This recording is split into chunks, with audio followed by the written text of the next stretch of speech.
بسم الله الرحمن الرحيم. السلام عليكم ورحمة الله وبركاته.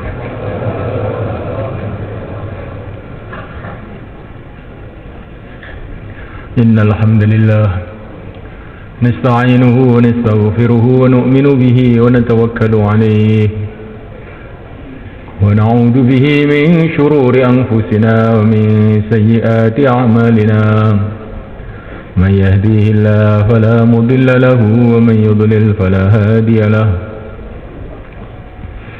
أشهد أن لا إله إلا الله وحده لا شريك له وأشهد أن سيدنا ومولانا وحبيبنا محمدا عبده ورسوله. اللهم صل وسلم وبارك عليه وعلى آله وأصحابه والتابعين لهم إلى يوم القيامة. أما بعد، فقد قال تعالى في كتابه الكريم: إن الذين قالوا ربنا الله ثم استقاموا تتنزل عليهم الملائكة ألا تخافوا ولا تحزنوا وأبشروا بالجنة التي كنتم توعدون. نحن أولياؤكم في الحياة الدنيا وفي الآخرة ولكم فيها ما تشتهي أنفسكم ولكم فيها ما تدعون. نزلا من غفور رحيم. ومن أحسن قولا ممن دعا إلى الله وعمل صالحا وقال إنني من المسلمين. وقال تعالى: كل نفس ذائقة الموت وإنما توفون أجوركم يوم القيامة فمن زحزح عن النار وأدخل الجنة فقد فاز وما الحياة الدنيا إلا متاع الغرور. Hadirin muliakan Allah Subhanahu wa taala. Kita datang ke dunia ini bukanlah atas kemauan kita. Kita datang ke dunia ini adalah atas kehendak Allah Subhanahu wa taala. Manusia datang ke dunia bukan atas kehendak manusia. Manusia datang ke dunia atas kehendak penciptanya. Bukan atas kehendak raja-raja, bukan atas kehendak cendekiawan-cendekiawan, bukan atas kehendak pemerintahan-pemerintahan. Manusia datang ke dunia ini adalah atas kehendak penciptanya, Allah Jalla Jalaluhu. Untuk apa manusia didatangkan oleh Allah SWT ke dunia ini? Manusia didatangkan oleh Allah ke dunia ini untuk satu maksud yang besar, yaitu untuk menerima amanah yang besar. Amanah yang pernah ditawarkan ke langit, ke bumi, gunung-gunung, semuanya ketakutan menerima amanah ini. Dan amanah ini diberikan oleh Allah kepada manusia. Amanah yang besar. Siapa saja yang bisa menunaikan amanah ini, menjaga amanah ini dengan sebaik-baiknya, maka dia akan menjadi kekasih-kekasih Allah. Di dunia dia akan mendapatkan berkah dari segala arah. Kemudian kalau dia mati, kuburnya akan menjadi pertamanan surga. Kemudian di padang mahsyar dia akan menempati tempat-tempat kemuliaan. Kemudian mereka akan digiring menuju surga Allah Subhanahu wa taala. Kehidupan yang kekal abadi yang selama-lamanya. Di istana-istana dari emas, istana-istana dari intan, dikumpulkan bersama wali-wali Allah, dikumpulkan bersama para nabi, para rasul. Tambah hari tambah mulia, tambah hari tambah nikmat selama-lamanya. Tetapi bila manusia ini tidak menunaikan amanah dengan baik, tidak menjaga amanah dengan baik, menyia-nyiakan amanah tadi, tidak memperhatikan dengan sebenar-benarnya amanah itu, maka di dunia dia akan mendapatkan macam-macam kerugian. Dia akan mendapatkan ma'isyatan dhanka, kehidupan yang resah. Dan kemudian kalau dia mati, kuburnya akan menjadi lubang dari lubang neraka. Kemudian di padang mahsyar dia akan lebih menderita lagi. 50.000 tahun dia berdiri dalam kesusahan, dalam ketakutan, dalam kekhawatiran, dalam penyesalan. Kemudian mereka akan dilempar ke api jahanam selama-lamanya. Inilah subhanahu wa ta'ala akhir dari kehidupan seorang anak manusia. Manusia tidak akan selesai hidupnya, tidak akan selesai ceritanya, kehidupannya, sebelum sebagian ke surga, sebagian ke neraka. Fariqun fil jannati wa fariqun fis sa'ir. Sebagian manusia ke surga, sebagian ke neraka. Manusia macam-macam bangsa, macam-macam pekerjaan, macam-macam jabatan, macam-macam keadaan, tapi pada akhirnya manusia hanya dua golongan saja, golongan ahli surga atau golongan ahli neraka. Tidak ada golongan ketiga. Nah, malaikat Allah Ta'ala yang mengikuti petunjuk Allah yang dibawa oleh Rasulullah SAW, inilah manusia-manusia yang akan dicalonkan jadi penghuni-penghuni surga. Yang lain semua adalah akan berbondong-bondong menuju neraka. Tidak ada tawar-menawar dalam hal ini. Ini keputusan Allah yang tidak akan bisa dirubah. Sebagaimana Allah telah memutuskan bahwa kita datang ke dunia ini, bisakah kita menolak? Kita tidak bisa menolak. Tahu-tahu kita lahir di dunia ini, kita tidak bisa menolak. Kenapa kita lahir tidak sebagai orang Arab? Kita kenapa lahir sebagai orang Jawa? Kenapa kita lahir bukan sebagai orang Eropa? Kita lahir sebagai orang Madura. Kenapa kita lahir sebagai orang Kalimantan, orang Indonesia? Kita tidak bisa menolak. Kita datang ke dunia, kita tidak bisa menolak Allah yang telah mendatangkan kita.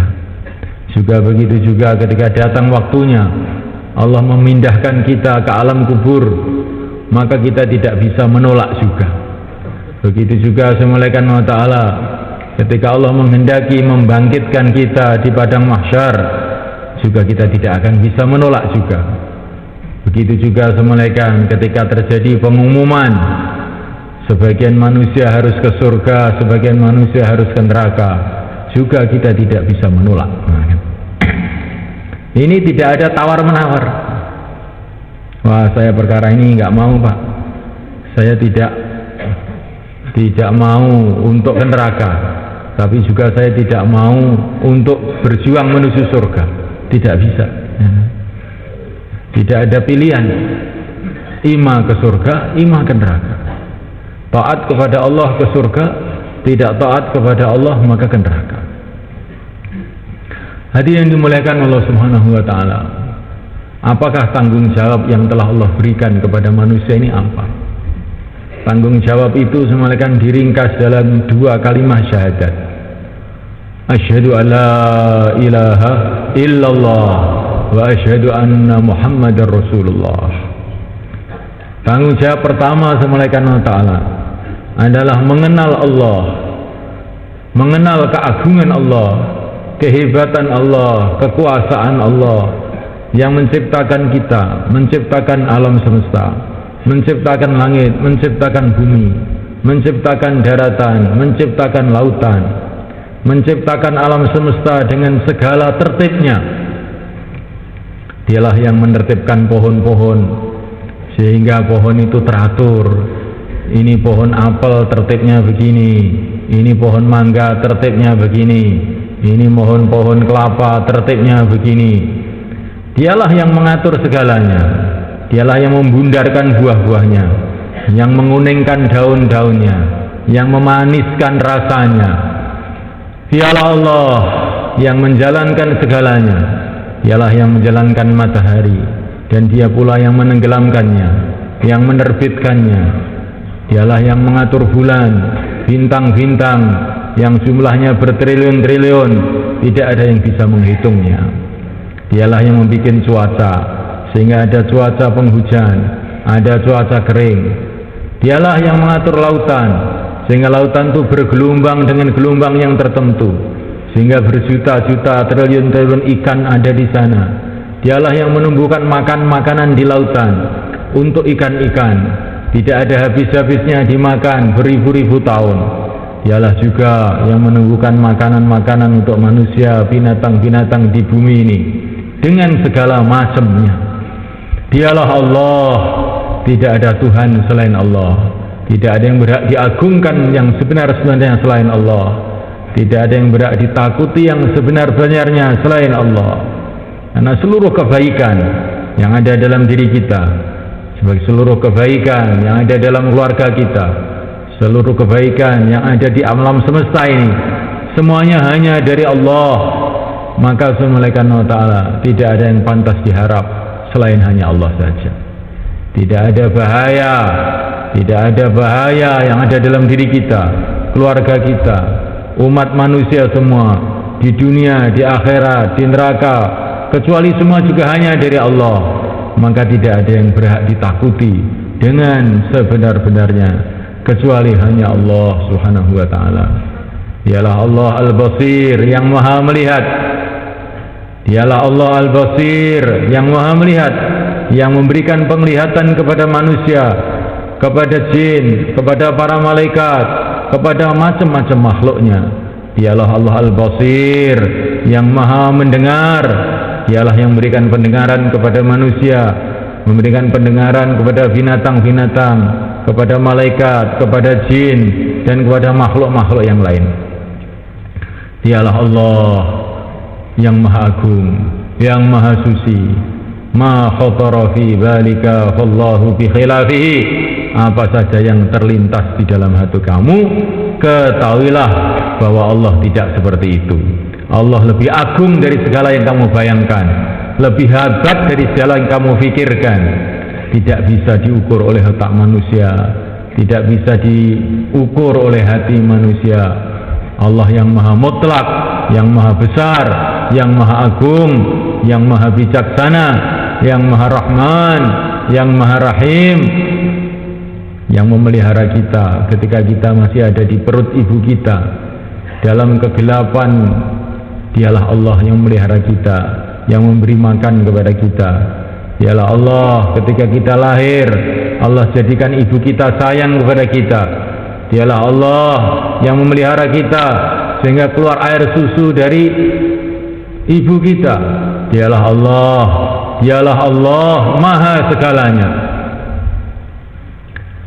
Kalau orang kenal kepada Allah, maka dia akan mengagungkan Allah, mencintai Allah, takut kepada Allah, tunduk kepada Allah, mengingati Allah, merasa dekat dengan Allah, harapannya hanya kepada Allah, merengek-rengek kepada Allah, merasa gembira bila bisa taat kepada Allah, merasa satu keberuntungan yang sangat besar ketika dia diizinkan oleh Allah untuk berkenalan dengan Allah. Seorang ulama berjalan dalam satu kampung, tiba-tiba dia melihat satu orang dalam keadaan sakit keras, kulitnya penuh dengan budukan, dengan penyakit lepra, dalam keadaan yang sangat-sangat mengerikan. Tetapi mulut dia selalu memuji-muji Allah. Alhamdulillah, Alhamdulillah, Alhamdulillah. Maka ulama tadi heran, Tuan, kamu dalam keadaan seperti ini, sakit seperti ini, kulit-kulit kamu sudah dimakan penyakit, kamu tidak punya rumah lagi, di pinggir jalan seperti ini, tetapi engkau senantiasa memuji-muji Allah. Alhamdulillah, Alhamdulillah. Nikmat apa yang telah Allah berikan kepada kamu? Maka orang yang sakit tadi mengatakan, Tuan, alangkah bodohnya Tuan, katanya. Alangkah bodohnya Tuan. Kamu lihat orang kampung ini, berapa ribu orang jumlahnya? Beribu-ribu orang.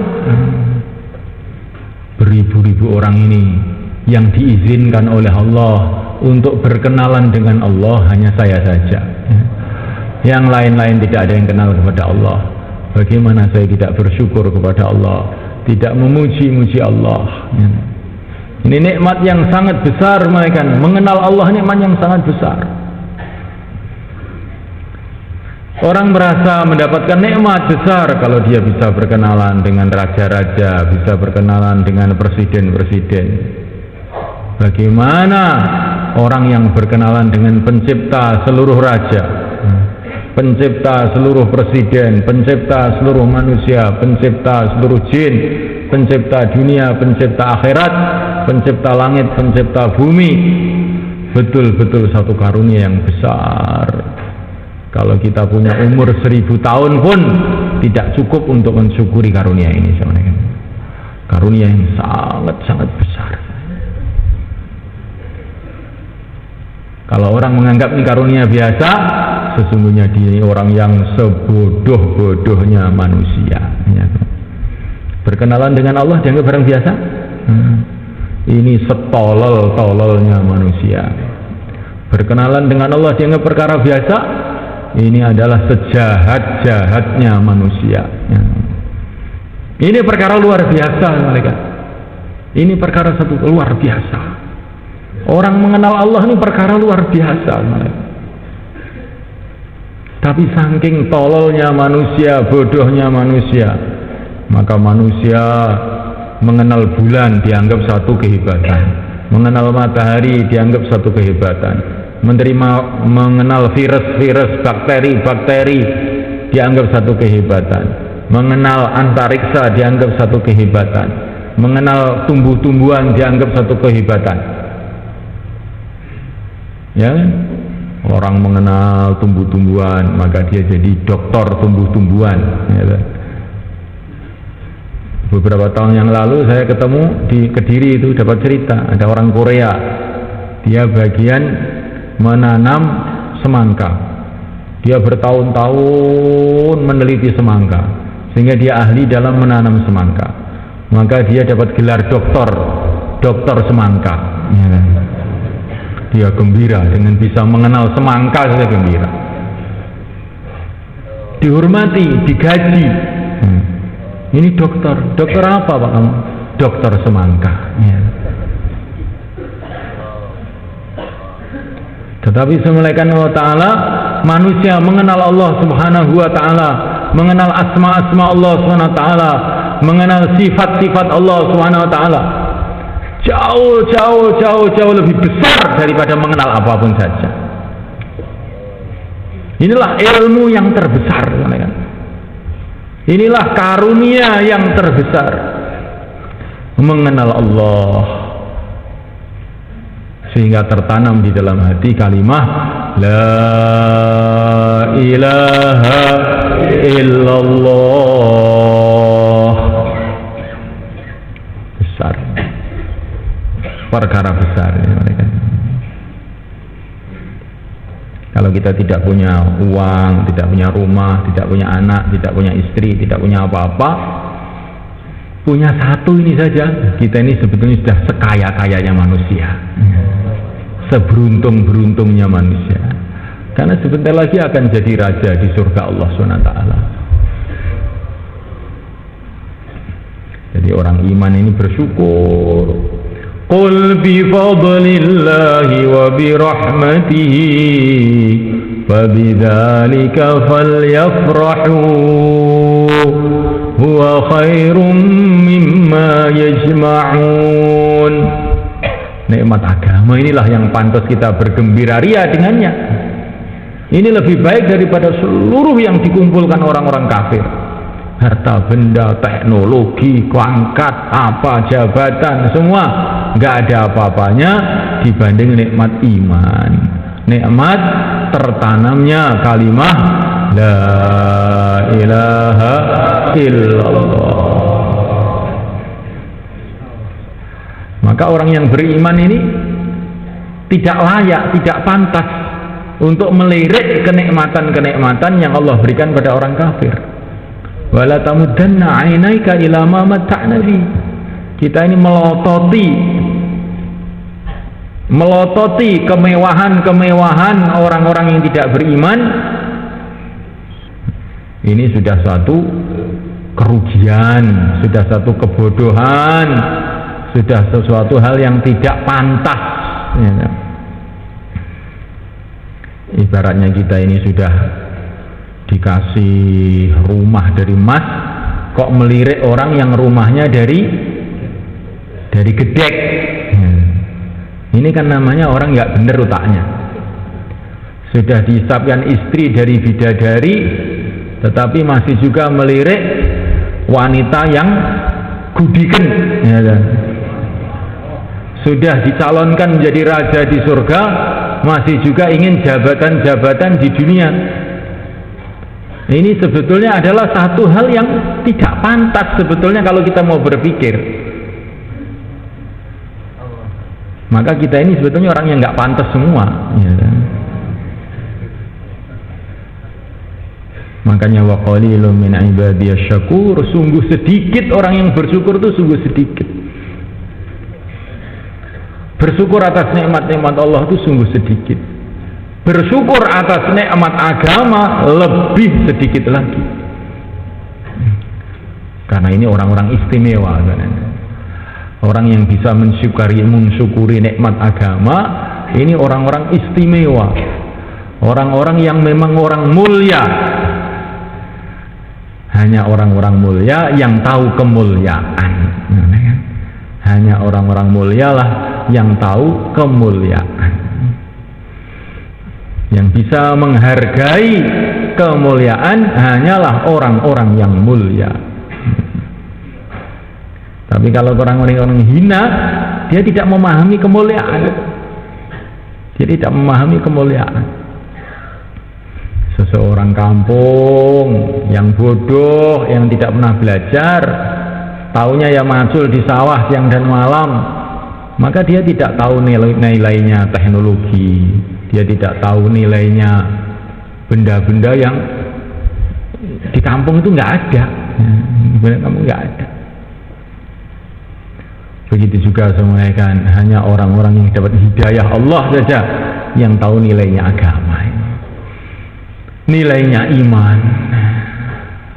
Kalau sudah tahu nilainya iman, maka seperti Abdullah ibnu Hudzafah As-Sahmi ketika beliau ditangkap oleh Raja Romawi, maka dia mau dibantai sama Raja Romawi. Tapi Raja Romawi itu dibisiki, itu tawanan itu orang Islam itu sahabatnya, nabinya orang Islam. Oh gitu ya? Iya. Oh ini kalau dia bisa masuk Nasrani, gempar ini nanti. Ya. Dipanggil, kamu sahabat Nabi kamu ya? Iya. Siapa nama? Abdullah ibnu Hudzafah As-Sahmi. Kamu tinggalkan agama kamu ikut agama saya, kamu akan saya angkat jadi pejabat tinggi di Romawi, dan kamu akan saya kasih kekuasaan yang luas di Romawi. Bagaimana? Tidak mau. Kalaupun kamu serahkan seluruh kerajaan kamu dan seluruh kerajaan yang ada di dunia ini kepada aku untuk meninggalkan agamaku, walaupun sekelip mata, tidak akan saya terima. Oh, kalau begitu kamu saya bunuh. Itu yang saya cari, sehingga saya lebih cepat ke surga. Orang iman itu takut-takuti mati, nggak takut. Nanya apa wedi, ngkapi wong ya mati bae kok.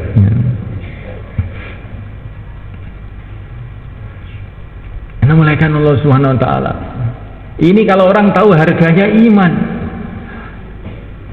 Kalaupun seluruh kerajaan di dunia diberikan kepada dia untuk meninggalkan agama sekelip mata, tidak akan diterima. Ini kalau orang tahu harganya iman. Mahal semua kan. Iman itu kalau sudah dimiliki oleh seseorang, maka dia 1 menit bisa membangun istana di surga. Kalau iman sudah tertanam di dalam hati, baca surat Ikhlas 10 kali, maka sudah jadi istana di surga. Coba semulaikan Allah Ta'ala. Bagaimana ini bisa ditinggalkan? Hanya karena kepentingan-kepentingan dunia. Tidak akan ditinggalkan. Kalau ditawari dunia dengan segala isinya pun, maka orang yang paham akan menolak 100%, akan menolak. Namulaikan Allah Subhanahu wa Ta'ala. Maka tanggung jawab kita pertama adalah inilah, semulaikan Allah Ta'ala, menanamkan keyakinan kepada Allah, sehingga kita siang malam taat kepada Allah, tunduk kepada Allah. Kemudian tanggung jawab yang kedua, asyhadu anna Muhammadar Rasulullah.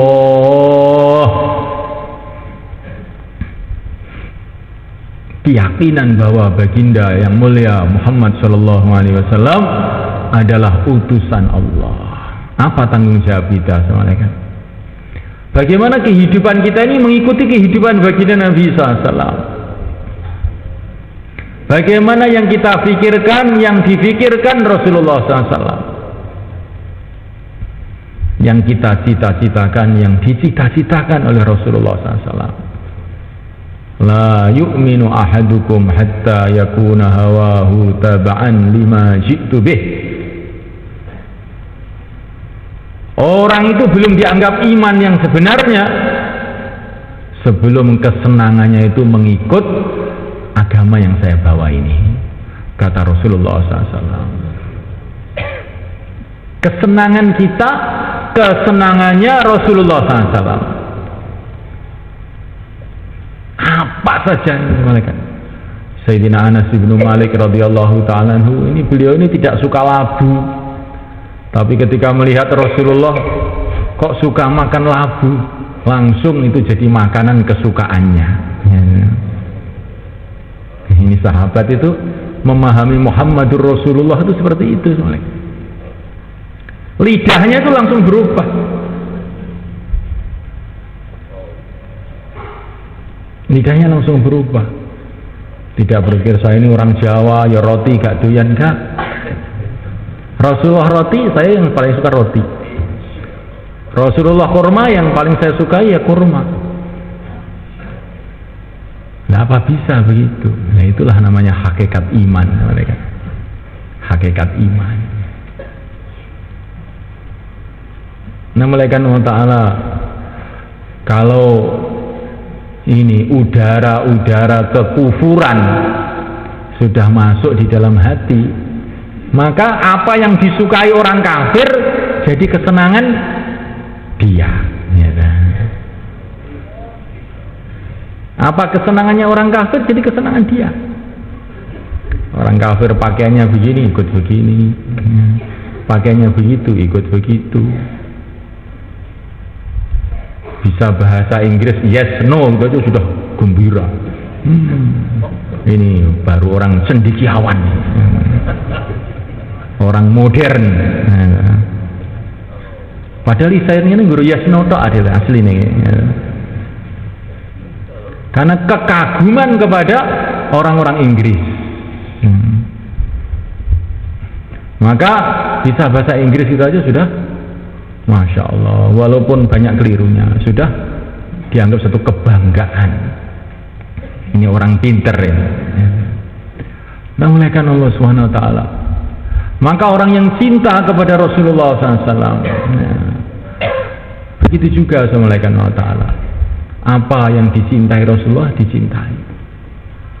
Para sahabat masuk ke Mesir. Orang Mesir itu bahasanya bahasa Qibti. Begitu masuk Islam berubah jadi bahasa Arab. Nah, aneh kan ini. Orang Suriah itu dulu bahasanya bahasa Suryani. Begitu sahabat sana masuk Islam jadi bahasa Arab. Jadi bahasa Arab. Ini saking kecintaan. Nah, orang itu kalau sudah cinta itu bahasa kekasihnya itu ya langsung paham. Langsung paham. Apa yang disukai Rasulullah disukai, yang dicintai Rasulullah yang dicintai. Rasulullah memikirkan umat, ikut memikirkan umat. Rasulullah menangis semalam-malam suntuk, ummati, ummati. Maka kita ini pun harus usaha pernah menangis semalam-malaman, ummati, ummati. Ya Allah, bagaimana keadaan umat Islam ini, ya Allah. Ya Allah, tolonglah umat Islam. Berikanlah hidayah kepada umat Islam. Berikanlah hidayah untuk ahli kampung ini, ya Allah. Turunkan hidayah di Amerika, di Cina, di Belanda. Turunkan hidayat untuk wanita-wanita, untuk pemuda-pemuda, untuk pejabat-pejabat, untuk pelajar-pelajar. Ya Allah, turunkan hidayat untuk bangsa jin, bangsa manusia. Ya Allah, turunkan hidayat, menyayangi umat.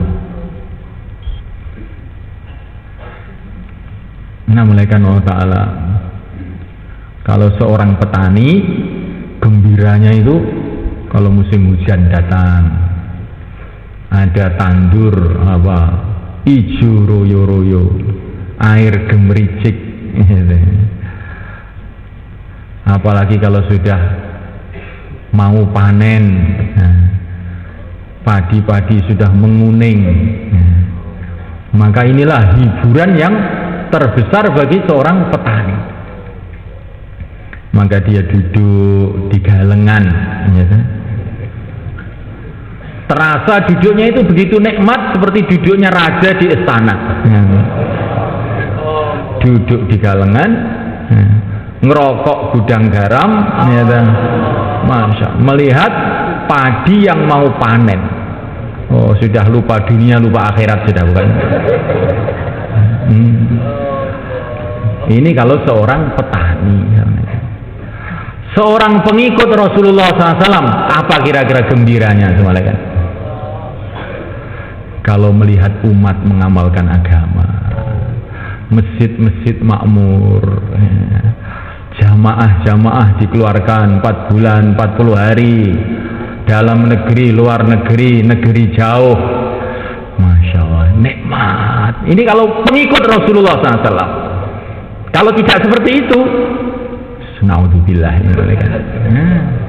nggak tahu pengikut siapa kalau sudah begini.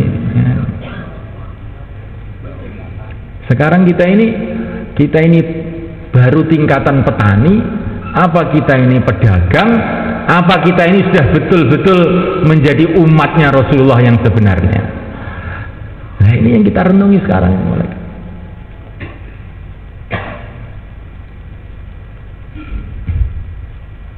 Para sahabat ini begitu juga sebenarnya. Ada seorang sahabat yang Masya Allah, dia berjuang di mana-mana. Maka dia Karhuzari laporan kepada Sayyidina Umar radhiyallahu ta'ala. Maka Sayyidina Umar itu merenung, diam lama, nggak ngomong-ngomong. Maka orang-orang tanya, ya Amirul Mukminin, apa yang Tuhan renungkan? Mendengar cerita ini tadi kok terus langsung diem, meneng, sudah nggak ada komentar, diem aja, itu ada apa? Kamu tahu apa yang sedang saya pikirkan? Nggak tahu. Saya pingin ada orang seperti ini sepenuh rumah ini, gitu. Saya ingin ada orang seperti ini yang memperjuangkan agama seperti ini, bukan satu, tapi sak kebeke omah iki. Kuwebek isine wong ngene iki tok, ndak kaya apa senenge uripku. Jadi Sayyidina Umar itu yang dipikirkan itu seperti itu sebenarnya. Bagaimana dia punya teman-teman yang berjuang, yang menegakkan agama, menyebarkan agama. Itu aja yang dipikirkan siang dan malam. Maka apa yang dicintai Rasulullah itulah kecintaan kita. Yang dicita-citakan Rasulullah itu yang kita cita-citakan.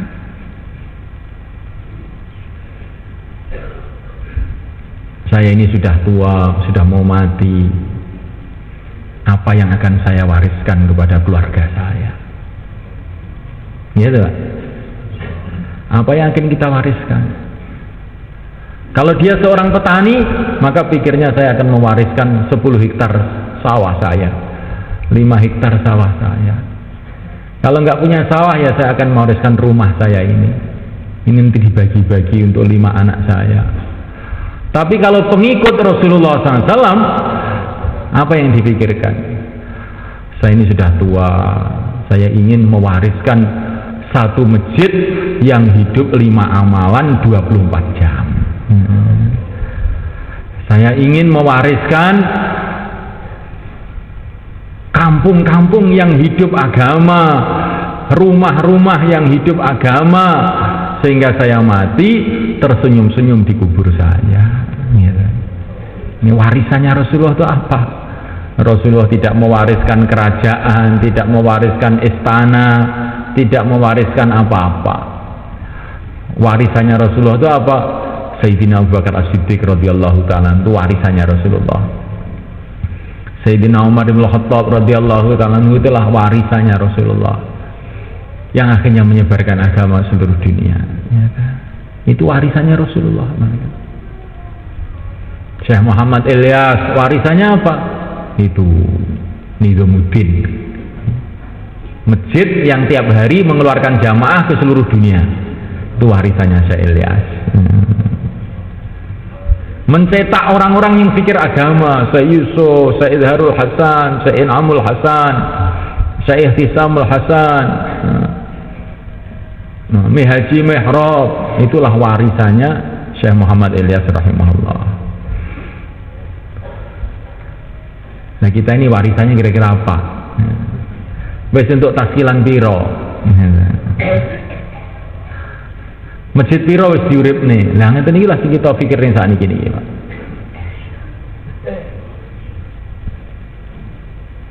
Nah mulai kan Allah Subhanahu wa taala.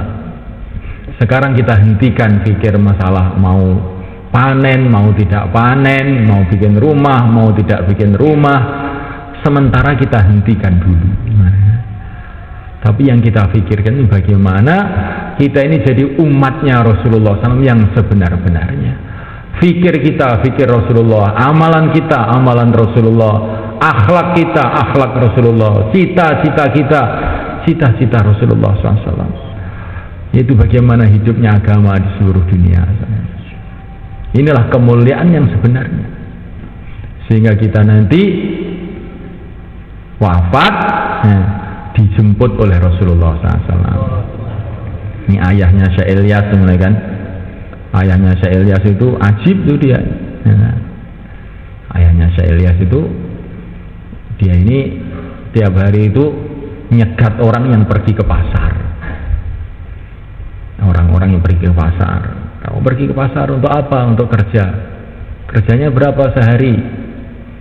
5 rupiah. Sudah kamu kerja tempat saya saja ya. 5 rupiah juga.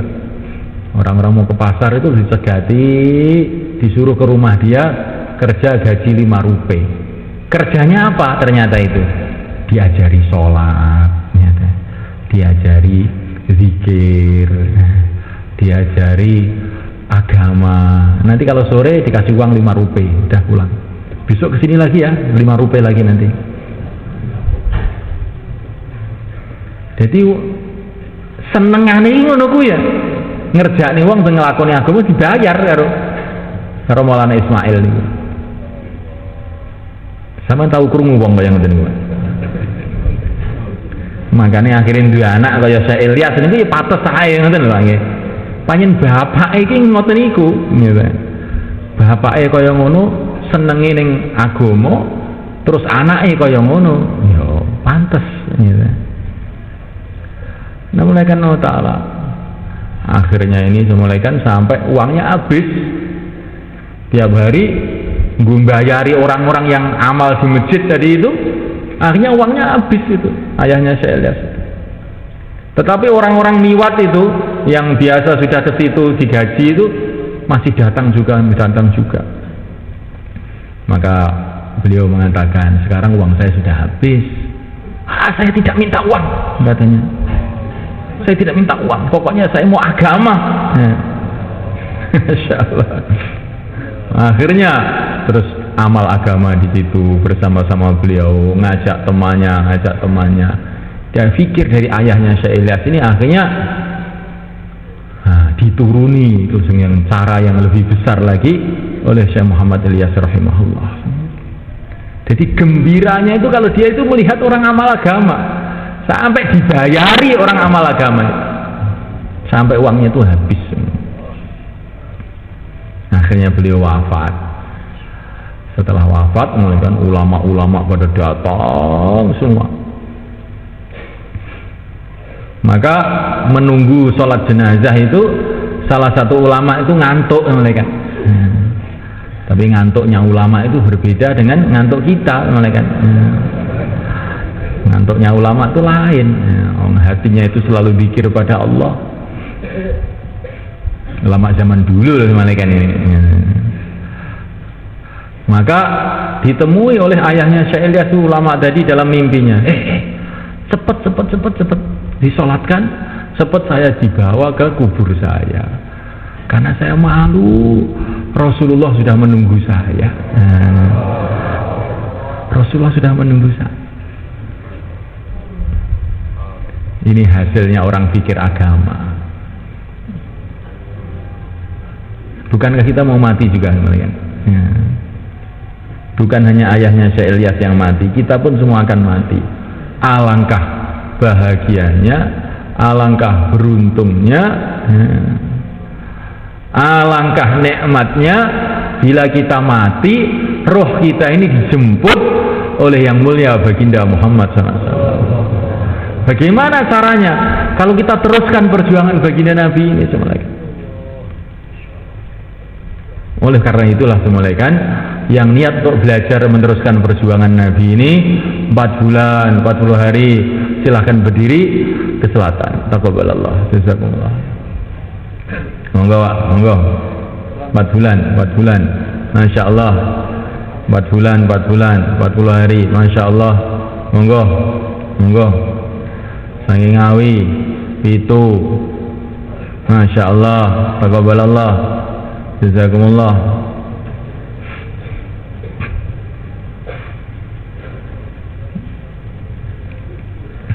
Monggo sing badhe sekawan wulan, sing pun 40 dina, ping pindho, ping telu niki wayahe 4 wulan kok nggih. Aja 40 dina mawon. Ditingkatne gitu. Nek urusan dunia ya kita niki pengen meningkat. Nah urusan akhirat kudu luwih meningkat malih gitu. Monggo kawan dosa dinten, kawan wulan, monggo. Masya Allah, taqabbalallah, jazakumullah. Masya Allah. Niki sawah-sawah sampean sing sampean tinggal niki seneng Pak, gitu. Ndongakne sampean sedaya, gitu. Mboten susah ya Mbak, sawah-sawah sampean niki ndongakne sampean sedaya. Pari-parine niku ndongakne sampean sedaya. Iki kok ndoroku kok metu fisabilillah gitu. Tapi nek sampean teng griya mawon malah sawahe susah. Gus bendina sama nitik-idak terus gitu. Monggo panjenengan, monggo.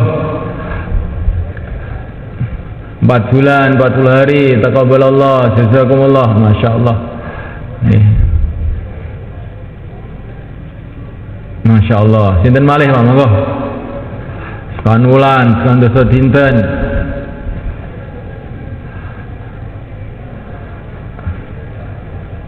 Saat ini sing niat negeri jauh mengke jur, monggo jumeneng. Saat ini sing niat negeri jauh mengke jur, negeri jauh.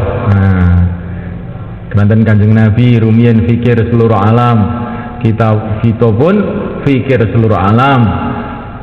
Nah, di antara bentuk fikir seluruh alam, kalau kita bentuk jamaah ke negeri yang jauh-jauh. Nah, sing niat negeri jauh Pak, jumeneng. Masya Allah. Jumeneng mrikin. Mriki. Niki Pak Rodian niat negeri jauh Januari. Sinten malih, monggo. Saking Temboro Pak, pundi? Sing niat negeri jauh tapi jumeneng.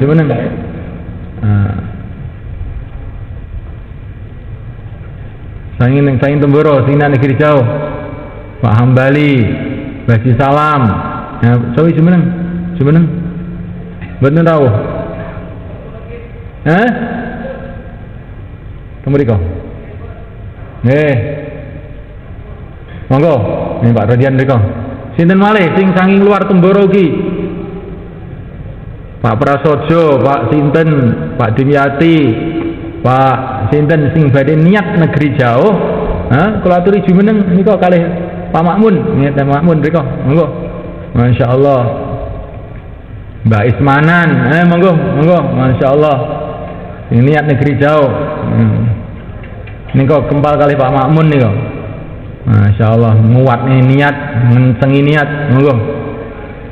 Ngurip-ngurip sunahe Kanjeng Nabi ngirimne jamaah teng negara-negara sing tebih. Kanjeng Nabi ngirimne jamaah teng Mesir. Kanjeng Nabi ngirimne jamaah teng Romawi. Kanjeng Nabi ngirimne jamaah teng Persia. Kanjeng Nabi ngirimne jamaah teng tempat-tempat sing tebih-tebih. Malah dijining riwayat Kanjeng Nabi nate ngirimne jamaah teng negara Cina. Masya Allah. Zaman semanten ini. Sinten malih Pak monggo. Sing niat negeri jauh. Nika kalih Pak Mamun teng kulon nika. Insyaallah. Mbah Yunus Temboro. Nggih, Pak Muhari Selawe. Nggih, monggo. Jumeneng mriko.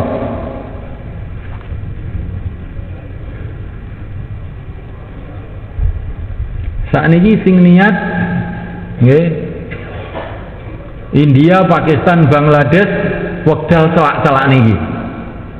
Dugi jur, sak mantune jur. Monggo sing niat IPB. Monggo jumeneng niat IPB. Nika wingking-wingking nika. Monggo teko gololo. Dari mana? Tegal. Monggo. Sing niat IPB. Pak Mujib, monggo mriko. IPB, sing niat IPB sakniki mriko kumpul kalih Pak Anas. Nggih, niat IPB. Monggo. Masya Allah, teng mriko kita mungkin badhe kepanggih tiang-tiang suwun kathah korban kangge agami. Mluro, monggo. Sinten malih sing niat IPB? Sing niat IPB. Kepanggih tiang-tiang sing pun kathah korban. Mengke untuk cerita wis enten wong sing wis mubeng 100 negara, 112 negara. Ngene. Niki nek sampean teng Goro mawon nggih paling ya 100 desa ngene. 100 desa wis lumayan.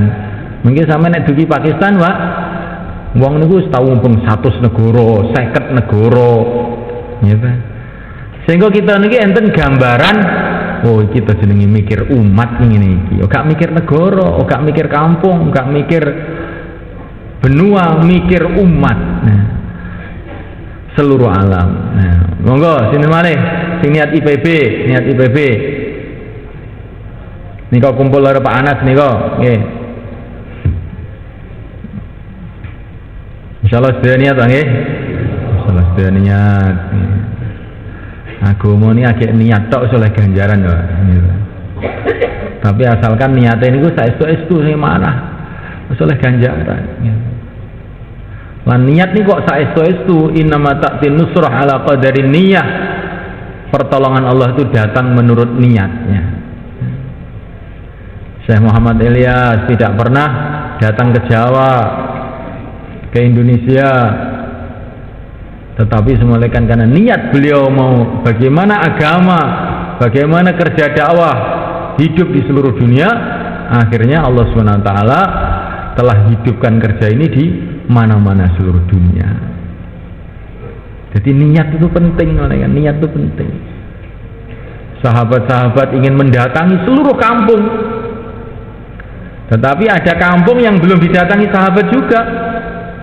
Tapi tiba-tiba itu kampung Bani Sulaim namanya, itu punya berhala namanya berhala Bimat. Tahu-tahu berhalanya ini masuk Islam.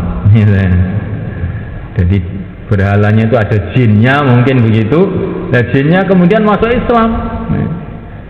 Akhirnya berhalanya itu mengeluarkan suara mengajak orang Bani Sulaim masuk Islam. Qul lil qabilati min Sulaimin kulliha dhahabal anis wa asha ahlul masjidi. Katakanlah kepada Bani Sulaim semuanya, dhahabal anis, hancur berhala-berhala. Jadi anis itu maknanya berhala di sini. Ada orang namanya Anis, ya. Itu berhala. Ya. Zahabal anis wa asha ahlul masjidi. Hancur berhala, yang hidup adalah ahli-ahli masjid. Ya. Lu berhala kok malah ngajak orang masuk Islam, kan aneh ya mereka. Akhirnya orang Bani Sulaim yang lurahnya itu namanya Abbas ibnu Mirdad langsung lari ke Madinah dengan orang-orangnya, teman-temannya. Baru masuk di masjid, Rasulullah ternyata sudah tahu, sudah diberi wahyu oleh Allah. Hai Abbas, loh, Rasulullah kenal dengan saya. Bagaimana cerita berhala kamu Bimat? Langsung sudah nggak usah bicara panjang-panjang, asyhadu alla ilaha illallah wa annaka rasulullah. Ini nggak ada yang tahu selain orang Bani Sulaim kok. Ini Rasulullah sudah tahu. Ini berarti Rasulullah dapat berita dari Allah. Jadi ini kata para ulama, bagaimana kalau kita ini fikir seluruh kampung-kampung, bagaimana kampung-kampung dapat hidayat. Nanti kalau kecewet ada kampung yang tidak kita datangi pun, insya Allah akan dapat hidayah juga. Maka fikir kita ini bagaimana kirim jamaah ke seluruh kampung, kirim jamaah ke seluruh kecamatan, kirim jamaah ke seluruh kabupaten, kirim jamaah ke seluruh dunia, sekemampuan kita. Nanti yang kita tidak mampu, Allah SWT sendiri akan menyelesaikan mereka dengan caranya Allah sendiri. Insya Allah kita niat semalekan. Dan niat. Maka ini malam istimewa, bukanlah malam untuk kita ini sekedar dengarkan bayan, setelah itu tidur, tidak semalekan. Tapi kita dengarkan bayan, nanti malam kita doa, menangis-nangis kepada Allah, merengek-rengek seperti rengekan yang mulia baginda Muhammad SAW. Ya Allah, turunkan hidayah untuk diri saya, keluarga saya, ahli kampung saya, umat di seluruh alam. Ya Allah, turunkan hidayah, ya Allah, turunkan hidayah. Terus diulang-ulang. Sehingga nanti kalau ada orang dapat hidayah di ujung dunia sana, kita dapat pahalanya juga. Ya Allah, turunkan hidayah, ya Allah, turunkan. Inilah warisannya Rasulullah. Mikir umat, inilah warisannya Rasulullah. Kalau orang hanya mikirkan keluarganya saja, mikirkan anaknya saja, namanya kambing juga mikir anak, tapi nggak ada. Kambing mikir umat tuh nggak ada. Jadi Subhanahu wa ta'ala, ini bukan berarti kita tidak boleh mikir anak kita. Kita akan pikir anak kita juga. Tetapi Subhanahu wa ta'ala yang bagaimana pikir kita ini, pikir Rasulullah SAW. Ummati, ummati. Ya Allah, umat, ya Allah, turunkan hidayat untuk umat, ya Allah, turunkan hidayat untuk umat. Nanti kalau hidayah turun kepada umat, anak-anak kita kebagian juga. Kampung kita kebagian juga, santri kita kebagian juga, karena mereka bagian dari umat juga kan. Maka ummati, ummati, ini malam istimewa itu untuk doa, kan? Bukan untuk sekedar rame-rame kita datang ke sini, tapi untuk doa, untuk menangis, untuk tahajud, hidupkan masjid, suasana Masjid Nabawi di masjid kita malam ini. Ini malam Jumat, perbanyak baca selawat kepada Nabi. Selawat kita akan didengar langsung oleh Rasulullah SAW. Ya. Baca surat Kahfi, banyak doa sebanyak-banyaknya, sehingga suasana itu suasana zikir, suasana baca Quran, suasana sunnah, suasana kerisauan, suasana dakwah, pembentukan jamaah. Itu yang ingin kita hidupkan di masjid kita ini. Aja mungkin barbayan wis. Ini sing delosor kono, delosor kene, mboten ngoten niku, nggih. Mboten ngoten niku.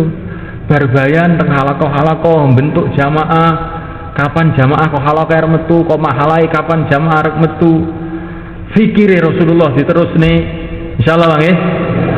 Dalu mengke tahajud, ndonga, maca selawat sak kathah-kathahe. Kita niki teng donya mboten dangu kok insyaallah. Masyaallah, mboten dangu. Ning sekedap mawon aja. Dinten ganti dinten mboten krasa. Ngerti-ngerti wis arep berangkat ning akhirat, sarek bar ngene. Awake ini ki ibaratnya kaya diesel diputer. Mesti sarek mandek dhewe. Ngene. Mesti mandek ngene. Kaya dina lampu wis disumet. Engko sesuk mati dhewe. Entek lengone. Lah semanten iki manusa niki umure wis dijatah karo Gusti Allah. Niki mengke sekedap malih badhe telas umur niki. Ayo nek wis entek umure piye gitu. Ngene. Arek alasan nopo? Ngene. Masya Allah, yang perlu akhirat bukanlah mereka saja. Yang akan mati bukan hanya para nabi, para sahabat. Yang ingin surga bukan hanya para wali-wali. Kita pun ingin juga. Ya nggak sama mereka? Yang ingin jadi kekasih-kekasih Allah bukan hanya mereka saja. Kita pun begitu juga. Maka bagaimana kita ambil ketegasan? Iso ra iso, gelem ra gelem, sabar ra sabar, pokoknya ya kudu jalan nglakoni agama, merjuangi agama teko mati. Insyaallah Bang nggih. Ditegesne teng manah niku ditegesne. Tenanan, mergo mati iki ya tenanan. Surga niku ya tenanan, neraka niku nggih tenanan, kiamat niku nggih tenanan. Para nabi, para rasul nggih tenanan. Makanya kita ini kudu dadi wong tenanan. Insyaallah nggih. Nggih saniki monggo tiga-tiga sekawan-sekawan riyen. Gangsal menit, 2 menit muzakarah riyen terus mengke teng halakoh-halakoh. Monggo.